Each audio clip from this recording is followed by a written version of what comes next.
So you may be in a position where for some reason your Xbox, whether it's the Series X or the Xbox One original one, may be experiencing some issues. And there's a couple ways to fix the specific update issue where you can't just seem to go ahead and update your Xbox.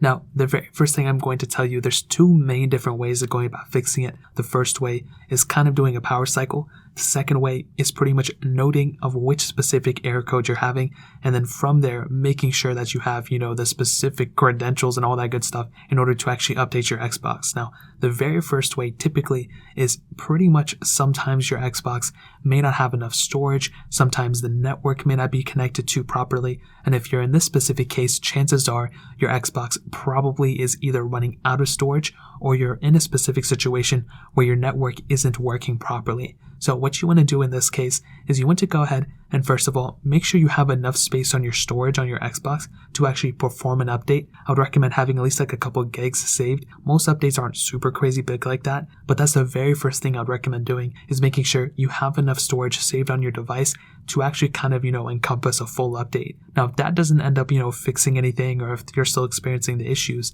the next thing that you should do in this specific case is to actually go ahead and make sure your network settings are connected to properly. If you have a faulty network connection, if your internet isn't working or if it's spotty all over the place, then you may not be able to actually go and fully update your console because your console can't connect to the internet provider and actually go and push an update out for your console. So what you need to do is test on a couple of different devices. You want to go ahead and, test on an iPhone, Android, and make sure you're able to go and connect to the same exact network. As long as that's the case, then you want to go ahead and pretty much verify that your Xbox is connected to the right network by either playing some games online or going to the Microsoft Store, browsing through there, maybe downloading a game or two, or at least trying to, and then see if you're actually able to go ahead and go through that. Because if you are able to go through that, then you know there's probably not an issue with your network. But let's say you go ahead and open up your Microsoft Store or whatever, and for some reason the apps aren't downloading or the games aren't downloading or whatever, well, now you know that it is a network connection issue.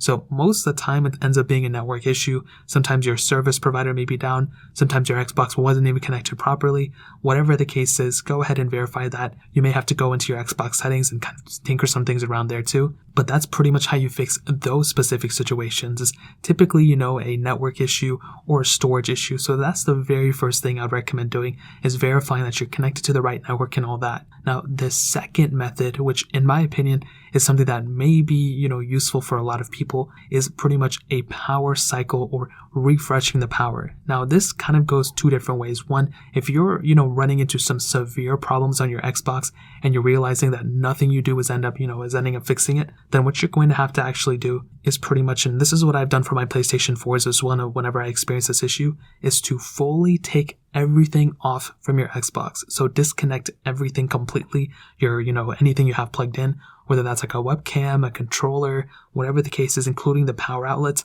You want to totally disconnect everything. And then what you want to do on the front of your Xbox, you want to go ahead and hold down that power button until the console is fully powered off. Because like I said before, sometimes your console will still have power in it, even though it's fully disconnected. It just happens sometimes. There's a lot of power reserved in there. So once you go ahead and have all the power set out, you want to give it about 4 to 5 minutes of sitting idle. You don't want to touch it. You don't want to go turn it on or anything like that. You just want to, let it to sit idle. And then after about that 4 to 5 minute mark, you want to go ahead and connect everything back into your console. And then once you do this point, what you'll have to do is turn on your console again, and you'll pretty much see that the console will go ahead and boot up. It may take a little bit longer than usual, but typically you'll pretty much get it done in just a couple of seconds. And then at this point, all you have to do is go back into your console, and you want to go try to push out an update again. You want to go into your update section again. You want to go ahead and, try to download an update, and hopefully at this point, everything should be fixed. If you're still experiencing some issues, the best thing I would recommend at this point is to honestly go ahead and jot down the specific error codes you're having and literally just Google, Xbox update error, then type in that code. And then from there, you'll probably find some more specific, ways to fix this. But typically in my experience, the power cycle and the network issues are probably the most, common things when it comes down to these specific update issues. So that really pretty much covers it up. If you guys have any other questions or anything like that, let me know in the comment section below. Hit the like button, that would mean so much, but definitely hit that subscribe button. Every single subscriber that we get really does count, so it means so much if you guys can hit that. Also check out the other links down in the description as well. My Twitter, my Instagram, my other channels. More importantly than everything else, every single one of you guys. Hopefully I'll catch you guys in the next video. Peace out till then.